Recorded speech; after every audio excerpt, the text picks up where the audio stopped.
요한복음 14장 20절에서부터 24절까지의 말씀, 시약성경 172면입니다. 이 말씀을 저와 함께 교독하겠습니다. 제가 먼저 읽겠습니다. 그 날에는 내가 아버지 안에, 너희가 내 안에, 내가 너희 안에 있는 것을 너희가 알리라.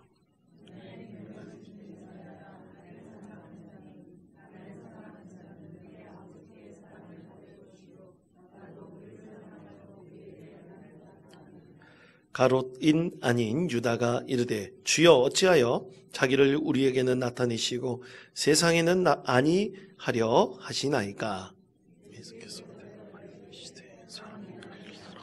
내 말을 지키리니 내 아버지께서 그를 사랑하실 것이요 우리가 그에게 가서 거처를 구하게. 24절에 다 같이 읽겠습니다. 나를 사랑하지 아니하는 자는 내 말을 지키지 아니하나니 너희가 듣는 말은 내 말이 아니요 나를 보내신 아버지의 말씀이니라. 아멘. 예, 오늘부터 제의 수요일, 참회의 수요일이 시작이 됩니다.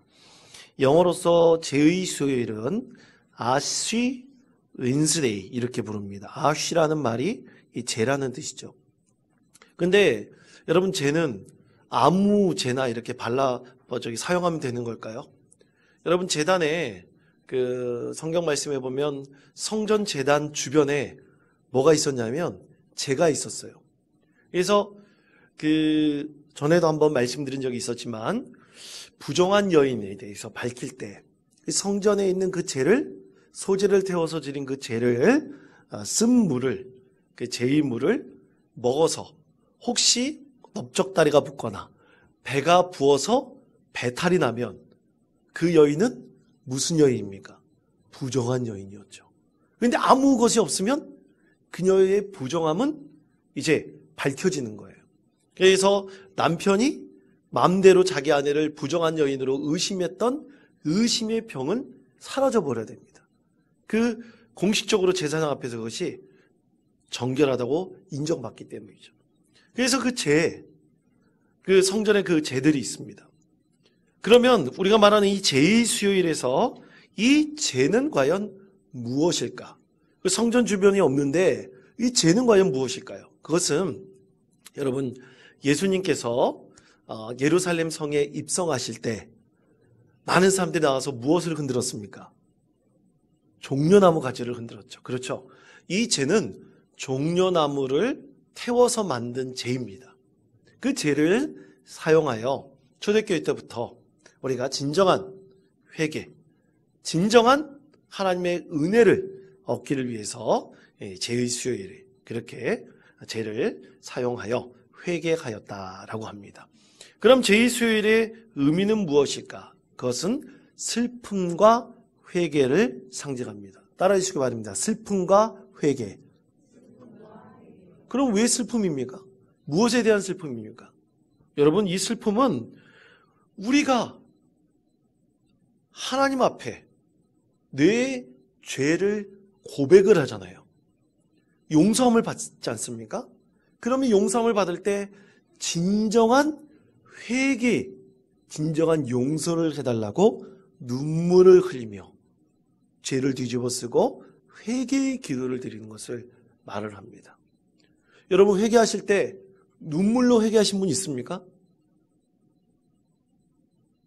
별로 없는 것 같아요. 눈물로 회개해 본 적 있습니까? 여러분, 우리가 성령님의 은혜를 받고 그런다고 할 때 정말로 내 이 죄가 무엇인지를 온전히 깨닫고 눈물로 회개하게 될 때 그때 성령님의 은혜를 우리가 받을 수가 있습니다. 진정한 기도는 눈물의 회개예요. 눈물의 회개가 전제가 되어야 됩니다. 그렇게 눈물로 회개한 자에게 하나님께서 은혜를 베풀어 주시는 것이죠. 그래서 이 제의 수요일은 고난주간까지, 이 제의 수요일에서부터 고난주간 전까지 이 사순절 기간이 40일 동안 진행이 되죠. 그리고 고난주간 6일 동안을 지나고 그리고 우리는 무엇을 맞습니까? 부활을 맞습니다. 그러니까 이 제일수요에서부터 부활절까지는 약 46일의 시간이 흘러가게 됩니다. 그러면서 우리는 그냥 죄를 그냥 뒤집어 쓰면 안 돼요. 그냥 죄를 뒤집어 쓰는 것으로 끝나면 안 돼요. 반드시 이 죄의 의미는 뭐라 그랬죠?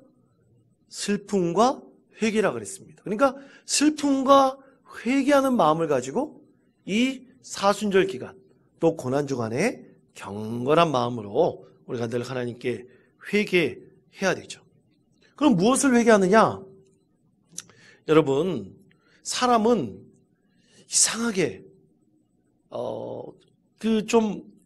분명히 우리가 죽을 때를 알고 있음에도 불구하고 흙으로 왔다가 흙으로 돌아감을 분명히 알고 있음에도 불구하고 이상하게 사람은 나이가 들면 들수록 뭐를 더 바라냐면요, 영예를 바라고 물질을 바랄 때가 참 많습니다.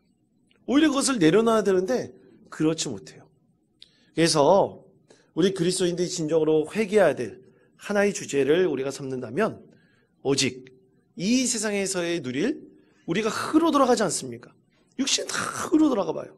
헛된 것을 바라지 말고 오직 순전하고 순진한 그런 마음으로 하나님 없이 살 수 없는 연약한 인간임을 고백하면서 이 세상에서 누릴 명예 그리고 물질 이런 것들을 멀리하고 죄를 짓지 않도록 해달라고, 그게 순전한 마음을 갖도록 우리가 늘 기도하는 것이죠. 그것이 죄를 뒤집어 쓰는 슬픔과 회개의 의미라 할 수 있을 것입니다.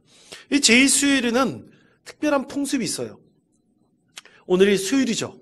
그렇죠? 오늘부터 제2수요일이 드린다고 했습니다. 그리고 사순절이 시작된다고 했어요. 그러면 초대교회 때는 성도들이 모여서, 특히 개신교회는 로마 카톨릭이나 동방정교회는 잘 모르겠지만 이 개신교 프로테스탄트가 처음 시작되면서부터 개신교인들은 이 제2수요일을 지니면서 특별한 의식을 행했습니다. 그것은 아까 말씀드렸듯이 종려나무 가지를 태워서 제를 만들었다 그랬잖아요.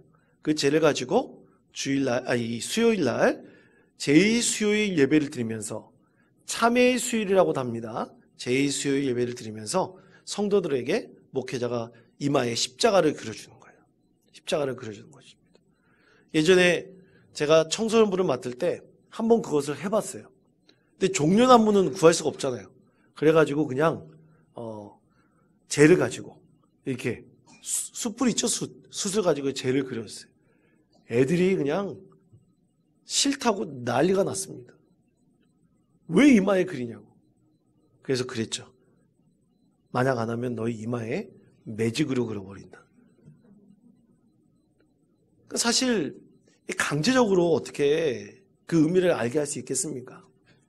그런데 이런 초대교회 이후로 우리 특히 프로테스탄트 개신교회가 그런 제2수요일 의식을 가지면서 그 십자가의 의미를 다시 한번 생각하고 진정한 회개, 진정한 용서, 그리고 예수 그리스도가 나의 주님 되심을 다시 한번 고백하는 거죠. 그런 의미를 가졌고요. 그리고 제2수요일 날은 그 하루만이라도 금식하고 또 금육을 했다고 합니다. 금육. 금육이 뭐죠? 고기를 안 먹는 거예요. 고기를 안 먹는 거예요. 우리 와이프가 그걸 어떻게 하라는지 오늘 반찬에 고기를 하나도 안 올려놓더라고요. 금육을 하는 겁니다. 근데 왜 금육을 하느냐? 여러분, 이 고기는 기운을 북돋우는 힘이 있어요. 그렇기 때문에 그렇게 되다 보면 정욕과 탐욕이 이렇게 들 수 있는 자극제가 될 수 있습니다. 그래서 가능하면 그날만큼은 이 육식을 금하고 채식 위주로 먹으면서 또 금식도 하면서 이 제2수요일의 의미를 다시 한번 되새겨보는 거죠. 그 다음에 또 하나는 이 기간, 그때부터 기도의 시간으로 삼는 것입니다. 사순절 기간을 기도의 시간으로, 경건한 시간으로 삼는 거예요. 우리 교회는 매년 몇 년 전부터 릴레이 기도 기간에 갔습니다. 그래서 고난주간에 월요일부터 금요일까지 릴레이 기도 기간을 가지려고 합니다. 올해도 가지려고 하니까 월요일부터 금요일까지 합니다. 그래서 새벽 6시부터 저녁 8시나 9시 정도까지.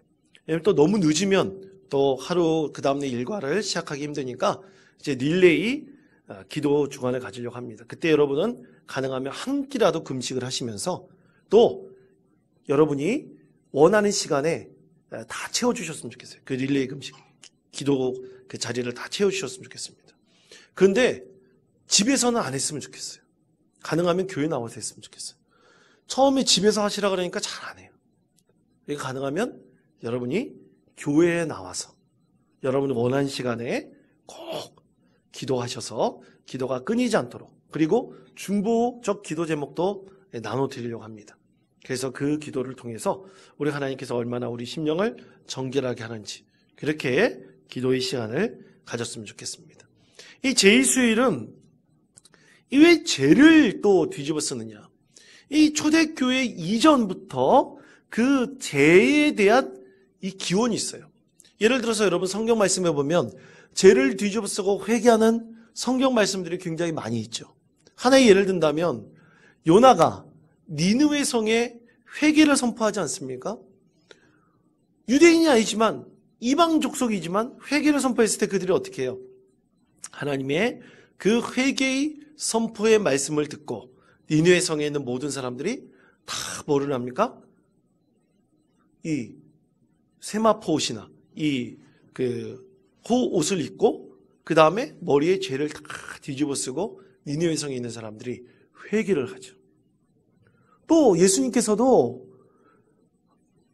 멸망당할 어떤 한 마을에 대해서 고라시나 베세다야 그러면서 예수님께서도 뭐를 선포하시냐면 죄를 뒤집어 쓰고 회개하라고 말씀을 하세요. 마태복음 11장에 보면 예수님께서 죄를 뒤집어 쓰고 회개하라고 말씀하십니다. 그러니까 지금 오늘 우리가 삶의 자리에서 꼭 죄를 뒤집어 쓰긴 좀 그렇잖아요. 그렇죠? 정말 말씀대로 살려고 죄를 뒤집어 쓰지 마십시오. 그런데 이제 죄를 뒤집어 쓴다라는 것은 바로 그러한 의미.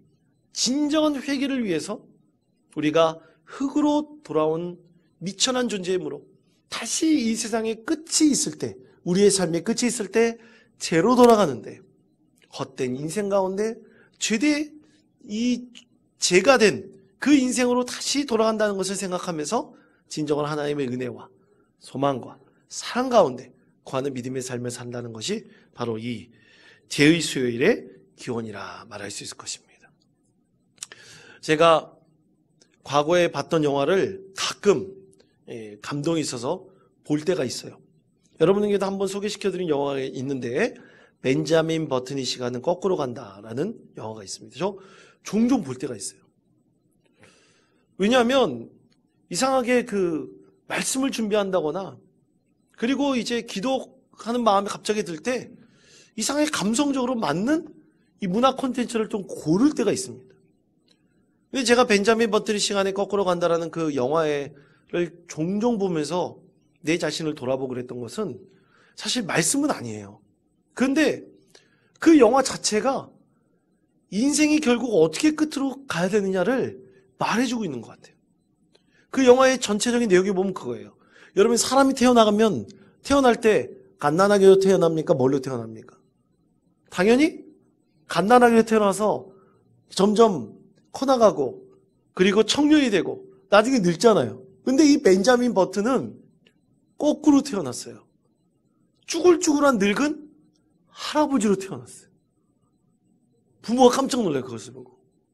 그런데 참 희한하게도 이 벤자민 버튼은 거꾸로 늙은이로 태어나가지고 자라나면서 점점 어떻게 돼요? 젊어져 버립니다. 젊어져 버려요.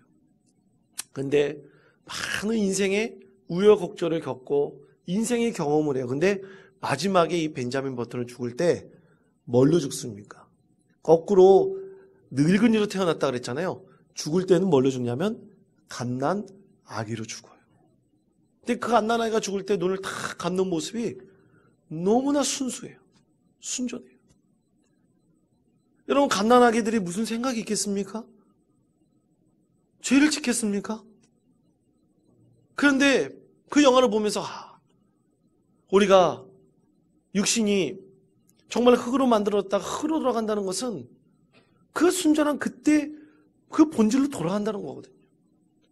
그래서 우리 신앙생활이라는 것은 다시 죄로 돌아가고 흙으로 돌아간다는 걸 생각하면서 온전히 예수님을 믿으면서 참된 신앙인으로 이 세상에서 겪는 여러 가지 우여곡절, 고난, 역경 이런 걸 통해서 내가 유명한 사람이 돼야지. 내가 돈을 많이 벌어야지. 내가 세상에서 뛰어난 사람이 돼야지.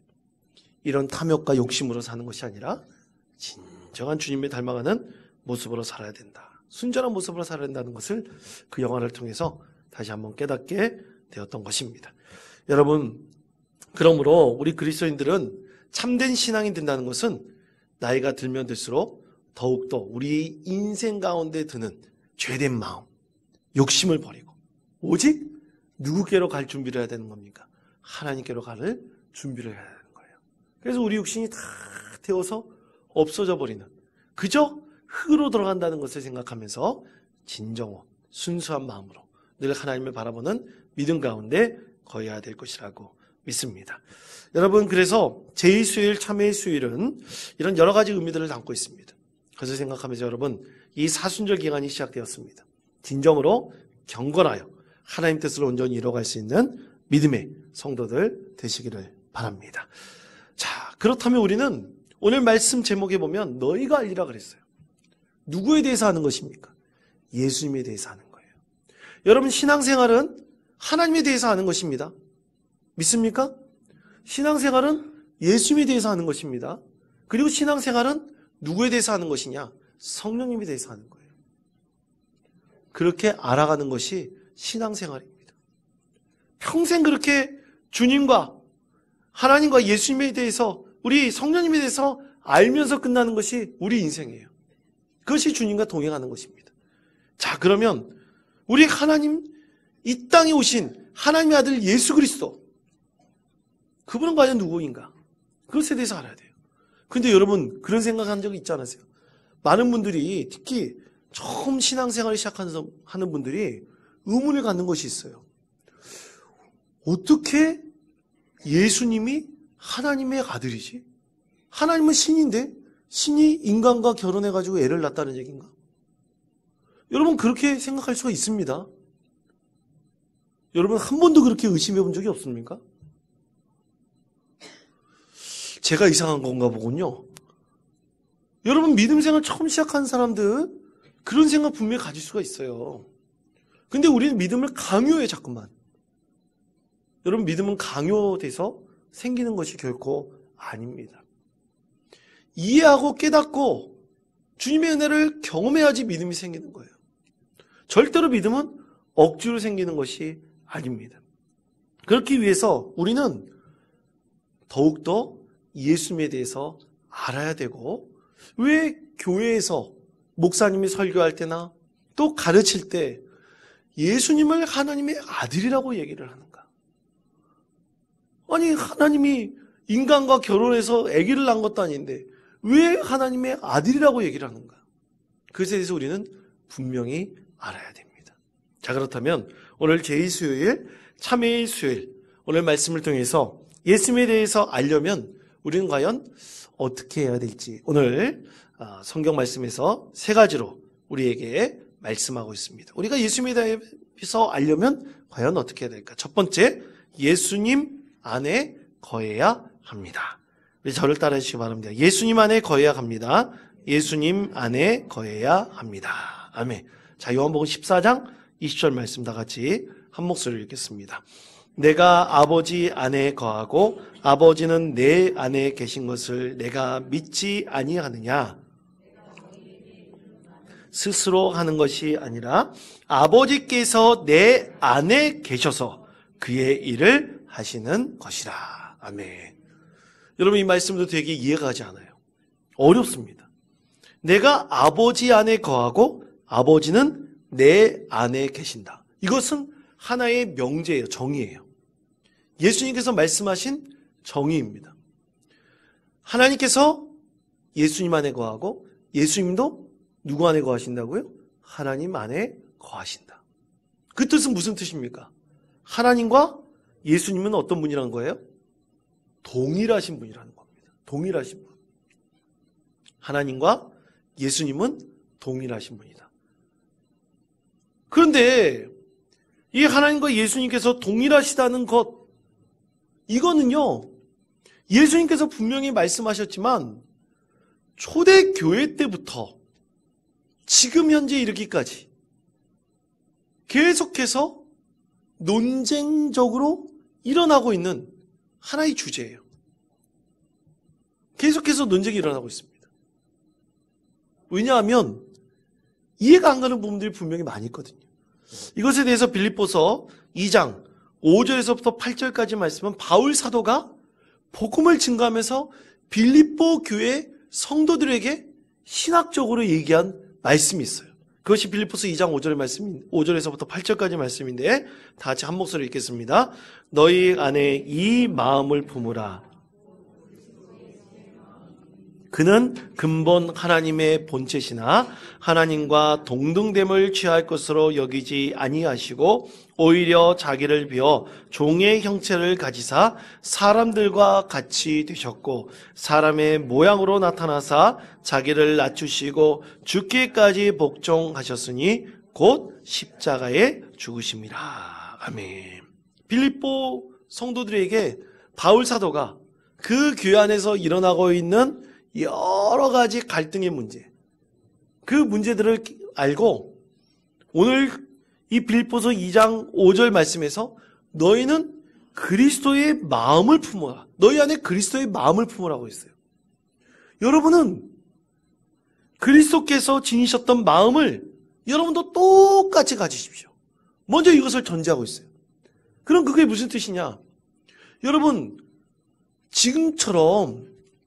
지금은 초대교회가 생겨난 지 2000년이 훨씬 지났지 않습니까? 그렇죠? 그러면 많이 신학적으로 연구돼가지고 예수님에 대해서 사실 방대한 지식들이 있어요. 그리고 복음을 설명할 재료들이 되게 많아요. 그런데 초대교회 때는 그런 게 있었을까요? 없었을까요? 별로 없었어요. 거의 없었어요. 그러면 빌립보 교회에 잘못된 복음을 전하는 사람이 있으면 교회가 어떻게 돼요? 갈등이 일어나고 교회가 다툼이 일어나서 갈라져 버리는 거예요. 그럼 어떻게 되겠습니까? 교회가 해체돼 버리면 누가 좋은 거예요? 마귀 사탄이 좋아하는 거죠. 그래서 바울 사도는 그가 예수 그리스도께서 받았던 복음을 그대로 전하면서 첫 번째 빌립보 교인들에게 권면했던 말씀은 여러분이 반드시 누구의 마음을 품어야 된다고? 예수님의 마음을 품어야 됩니다. 그러면 복음이 흩어지거나 갈라지지 않아요. 꼭 예수님께서 하나님 나라의 복음을 전하셨던 그런 마음을 여러분이 먼저 갖도록 기도하십시오. 이 말씀이에요. 그 다음에 설명을 하고 있어요. 그 다음에 뭐 갖고 다툼이 일어나느냐? 예수님이 과연 어떤 분이신가? 이 빌립보 교회에서도 그 문제가 일어났던 거예요. 그래서 바울 사도가 예수님을 통해서 받은 그 메시지 그대로 전하고 있습니다. 그리스도 예수는 하나님과 본질이 같으신 분이시지만 그분은 하나님과 똑같은 위치에만 계시려 하지 않았습니다. 이렇게 설명을 하고 있죠. 그러니까 하늘에 계셔야 될 그분이 누구의 자리에 오셨냐면 이 땅 가운데 가장 낮은 자리, 그 자리에 오셨다. 하나님과 동일한 본질을 갖고 계신 분이 오직 인간의 모습으로 오셔서 인간과 똑같은 모습이 되셔서 오셨다는 것을 강조하고 그리고 설명하고 가르치고 있죠. 근데 왜 그렇게 오셨느냐? 여러분, 다양한 종교들은요, 죄에 대해서 해결할 방법이 없습니다. 가장 중요한 게 죄의 문제예요. 마호메트 이슬람교 죄에 대해서 해결할 방법이 없어요. 유대교 죄에 대해서 해결할 방법이 없습니다. 그래서 유대교나 이슬람교 다 예수님에 대해서 그들이 믿고 있는 선지자인 마호메트에 대해서 다 뭐라 그러냐면 그들은 선지자라 그래요. 그들이 신이 아니라고 믿습니다. 그런데 우리 그리스도교는 뭡니까?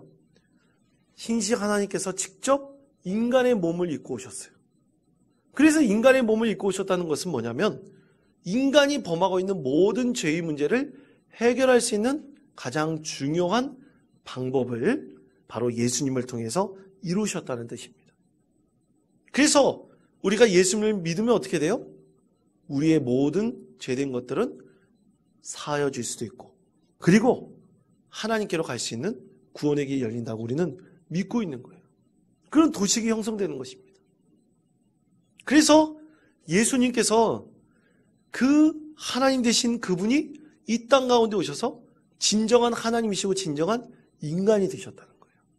이것에 대해서 초대교회에서부터 지금까지 계속해서 논쟁해서 싸우고 갈등하고 지금까지 그렇게 왔어요. 그러므로 사랑하는 성도 여러분, 예수님께서는 어떤 분이시냐면 하나님 본체 되신 그분이 이 땅 가운데 오셔서 진정한 인간이 되셨고 그 인간 되신 예수님께서 우리에게 구원의 길을 열어주셨다라는 것을 우리가 분명하게 믿고 있는 것입니다. 근데 그분이 어떻게 되셨어요? 나중에 죽으시고 부활하셨습니다. 근데 부활한 사람들, 죽었다가 살아난 사람들이 있어요. 그렇지만 죽었다가 살아난 사람들과 완전히 다르게 우리 예수님께서는 어떻게 하셨습니까? 사흘 만에 부활하셔서 영체의 몸으로 부활하셔서 그 몸이 어떻게 되셨습니까? 40일 동안 이 세상 가운데 계시다가 하나님께로 하늘로 승천하셨죠. 그렇게 승천한 사람은 이 세상에 없습니다. 오직 예수님만이 유일하신 분이죠. 그래서 그것을 알고 그것을 믿는 거예요. 그래서 오늘 말씀에서는 바로 그것을 알아야 된다. 그런데 많은 사람들이 무슨 예수님을 믿는 것을 무슨 철학이나 사상을 믿는 것처럼 생각을 해요. 철학이나 사상을 따르는 것처럼 생각합니다. 그런데 여러분 분명히 기억하십시오. 철학이나 사상은 변화하고 발전합니다.